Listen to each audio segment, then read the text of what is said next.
आजकल हर जगह प्रोटीन की बात हो रही है, लेकिन हमें कितना प्रोटीन लेना चाहिए और क्या सच में प्रोटीन वेट लॉस में, फैट लॉस में या फिर मसल्स गेन में हमारी मदद करता है। हेलो एवरीवन, मैं प्रगति। आज इस वीडियो में आप लोगों को बताने वाली हूँ प्रोटीन के बारे में। क्या है हाई प्रोटीन डाइट, हमें कितनी ग्राम प्रोटीन की जरूरत है, रोजाना हमें कितना प्रोटीन लेना चाहिए, क्या हमें हाई प्रोटीन डाइट पे जाना चाहिए या नहीं जाना चाहिए, प्रोटीन के सोर्सेज क्या हैं, सब कुछ प्रोटीन के बारे में आज मैं आपको बताने वाली हूँ। तो ये वीडियो उन लोगों के लिए बहुत इंपॉर्टेंट होने वाला है जो बहुत ज्यादा कंफ्यूज रहते हैं कि किस तरीके से प्रोटीन बढ़ाएं, क्या हाई प्रोटीन डाइट करना जरूरी है, कितना प्रोटीन लेना चाहिए। बहुत ज्यादा अगर आप कंफ्यूज रहते हो तो ये वीडियो को लास्ट तक जरूर देखना, क्योंकि ये वीडियो देखने के बाद आपको प्रोटीन से जुड़ा कोई डाउट नहीं रहने वाला है। तो चलिए वीडियो को स्टार्ट करते हैं। तो सबसे पहले जान लेते हैं कि क्या है हाई प्रोटीन डाइट। अगर आपकी जो रोजाना की जो कैलोरी इंटेक होती है उसका 25 to 35% का जो कैलोरी है वो अगर प्रोटीन सोर्स से आ रहा है तो उसको हम लोग हाई प्रोटीन डाइट बोलते हैं। यानी कि बाकी के मैक्रोज के अकॉर्डिंग आपकी जो प्रोटीन है वो ज्यादा रहती है। अभी प्रोटीन हम सबको पता है कि ये क्या करता है, हमारे बॉडी का बिल्डिंग ब्लॉक होता है, मसल्स को बिल्ड करता है। तो प्रोटीन तो भाई बहुत जरूरी है, हम सबको पता है ये चीज। और किस तरीके से हम लोग अपने हर मील में कोशिश करते हैं कि प्रोटीन का कुछ ना कुछ सोर्स जरूर ऐड ऑन करें। अगर मैं बात करूं कि प्रोटीन किस तरीके से हेल्प करता है फैट लॉस के अंदर, क्या सच में फैट लॉस करता है प्रोटीन, तो मैं आपको बता देना चाहती हूँ कि प्रोटीन रिच मील का जो थर्मिक इफेक्ट होता है बहुत ज्यादा हाई होता है, जिसकी वजह से जो उसका कैलोरी बर्निंग प्रोसेस है वो काफी हद तक बर्न हो जाती है डाइजेशन के दौरान ही, जिससे फैट लॉस होने में आपकी बहुत मदद मिलती है। इसके अलावा जब भी हम प्रोटीन रिच मील लेते हैं तो वो हमें सटाइटी प्रोवाइड करता है, फुलनेस की फीलिंग देता है। यानी कि जब भी आपके मील में प्रोटीन होगा आपको बहुत जल्दी आपको ऐसा लगेगा कि हाँ इसके बाद हमें खाने की जरूरत नहीं है, और काफी समय तक आप फुल फील करते हो। इससे आप ओवर ईटिंग से बच जाते हैं। बार बार जो कुछ ना कुछ मंचिंग करने की, कुछ खाने की आदत होती है या थोड़ी थोड़ी देर पे कुछ आपको क्रेविंग होती है, उससे आप बहुत हद तक बच जाते हैं और इससे आपको फैट लॉस और वेट लॉस भी मिलता है। तो प्रोटीन रिच मील तो वेट लॉस में बहुत ज्यादा हेल्प करता है। इसके अलावा ये प्रोटीन क्या करता है कि ये जो कार्ब्स का एब्जॉर्प्शन होता है, ग्लूकोज का एब्जॉर्प्शन होता है, इसको स्लो कर देता है, जिसकी वजह से आपकी बॉडी के अंदर इंसुलिन स्पाइक नहीं होती है। इसीलिए जब किसी पर्सन को डायबिटीज होता है तो हम उनको बोलते हैं कि पहले खाना खाने से पहले, कार्ब्स खाने से पहले आप प्रोटीन, फैट, फाइबर ये खा लो, उसके बाद आप कार्ब्स खाओ, ताकि जो प्रोटीन है वो एक सराउंडिंग बना देता है और ये ग्लूकोज को स्पाइक होने से बचा देता है। तो प्रोटीन रिच मिल्क का ये भी एक बहुत बड़ा फायदा है। इसके अलावा ये आपके मेटाबॉलिज्म को भी बूस्ट करता है, जिसकी वजह से फैट लॉस का जो प्रोसेस है वो बढ़ जाता है। और अगर आपने प्रोटीन इंटेक को बढ़ाने के साथ रेजिस्टेंट ट्रेनिंग भी थोड़ा सा शामिल कर लिया अपने रोजाना के लाइफस्टाइल में, तो जो आपकी पर्सनालिटी है उसके अंदर चार चांद लग जाता है। और प्रोटीन हमारे मसल्स की रिकवरी में भी हमारी बहुत मदद करता है। इस वजह से हम लोग हमेशा बोलते हैं कि आफ्टर वर्कआउट आपको प्रोटीन शेक जरूर लेना है, ताकि जो भी मसल्स हमारे टियर हुए हैं वर्कआउट के दौरान उसकी रिकवरी फास्ट कर देता है प्रोटीन। और अगर आपको कभी चोट लगी है या कुछ आपके बॉडी में प्रॉब्लम है, हम लोग प्रोटीन को बढ़ा देते हैं, क्योंकि जो प्रोटीन होता है वो रिकवरी बहुत फास्ट कर देता है। तो ये सारे फायदे हैं प्रोटीन रिच मील लेने के।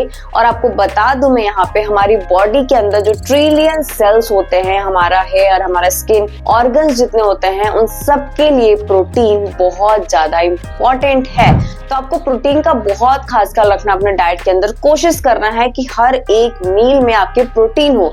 जैसे कि ब्रेकफास्ट के अंदर अगर आप पोहा ले रहे हैं तो सिर्फ सिंपल वेजीज पोहा लेने की जगह पर आप उसमें चिकपी ऐड ऑन कर दो या फिर पनीर ऐड ऑन कर दो। इससे आपका जो मील है वो प्रोटीन रिच हो जाता है और ये सारे फायदे आपको मिल जाते हैं। तो ये तो था प्रोटीन रिच मील लेने के फायदे के बारे में। अब बात करते हैं कि कितना प्रोटीन आखिर हमें लेना चाहिए। ये इतना कंफ्यूजिंग क्वेश्चन हमेशा होता है कि हमें पता ही नहीं है कि हमें कितना रोजाना प्रोटीन लेना चाहिए, क्या आरडीए है। तो इसका जो कैलकुलेशन है वो बहुत ज्यादा सिंपल है। अगर आपकी जो लाइफस्टाइल है वो बहुत ही ज्यादा सीडेंटरी है, आप बहुत ज्यादा एक्टिव नहीं रहते हैं, पूरे दिन बैठे रहते हैं, फिर भी आपको अपने पर केजी बॉडी वेट के अकॉर्डिंग पर ग्राम प्रोटीन आपको लेना चाहिए। जैसे कि अगर आपका वजन 80 किलो है, 80 केजी है, तो आपको 80 ग्राम प्रोटीन रोजाना लेना है। अब आप अपने हर मील में चेक करो कि क्या 80 ग्राम प्रोटीन तक आप पहुंच पा रहे हो पूरे दिन में या नहीं पहुंच पा रहे हो। अगर नहीं पहुंच पा रहे हो तो आप सप्लीमेंटेशन भी ले सकते हो। इसके अलावा अगर आप मॉडरेटली एक्टिव है तो आप 1.2 से 1.5 ग्राम प्रोटीन पर केजी बॉडी वेट के अकॉर्डिंग ले सकते हो। और इसके अलावा अगर आप बहुत ज्यादा एक्टिव रहते हो, 1 से 2 घंटे का अच्छा वर्कआउट करते हैं आप, और उसके साथ 10 के स्टेप्स भी पूरे दिन का कंप्लीट करते हैं, तो आप 2 ग्राम पर केजी बॉडी वेट के अकॉर्डिंग भी प्रोटीन ले सकते हैं। अभी अपने आप को चेक करो कि आप किस कैटेगरी में आते हो और उसके अकॉर्डिंग अपना प्रोटीन कैलकुलेशन करके ये जरूर देख लो कि क्या आपका प्रोटीन का जो इंटेक है वो कंप्लीट हो रहा है या नहीं हो रहा है। तो अब बात कर लेते हैं प्रोटीन के सोर्सेज के बारे में। तो अगर मैं नॉनवेज सोर्सेज की बात करूं तो चिकन के अंदर बहुत अच्छी मात्रा में प्रोटीन होता है, एग, फिश, इनके अंदर भी बहुत अच्छी मात्रा में प्रोटीन होता है। अगर वेज सोर्सेज की बात करूं तो जितने भी तरीके के बीन्स है, राजमा, छोले, दालें, कीनवा, योगर्ट, इनमें बहुत अच्छी मात्रा में प्रोटीन होता है। सोयाबीन, ये एक कंप्लीट प्रोटीन का सोर्स है। इनमें से कोई भी आप उठा लो और अपने डाइट में देखो कि हर मील में ये प्रोटीन का जो सोर्स है वो जरूर होना चाहिए। और अभी यार प्रोटीन को लेकर के ना बहुत सारे मिसकंसेप्शंस भी हैं कि अगर हम बहुत ज्यादा प्रोटीन लेने लग जाएंगे तो हमारी किडनी खराब हो जाएगी, किडनी पे असर आने लग जाएगा, प्रोटीन लेने से हमारी जो बॉडी है वो मस्कुलिन होने लग जाएगी, मैन लाइक फिगर हो जाएगा। तो सबसे पहले मैं आपको बता दूं कि आज का जो टाइम है ना उसमें बिल्कुल प्योर फॉर्म मिलना किसी भी सोर्स का बहुत मुश्किल है। हमारे अंदर कभी प्रोटीन बहुत ज्यादा एक्सेस हो ही नहीं सकता है, क्योंकि जो भी सोर्सेस खाते हैं वो उसके अंदर पेस्टिसाइड होता है। पहले चावल, गेहूं सब में प्रोटीन मिलता था, अभी वैसा सीन नहीं रहा।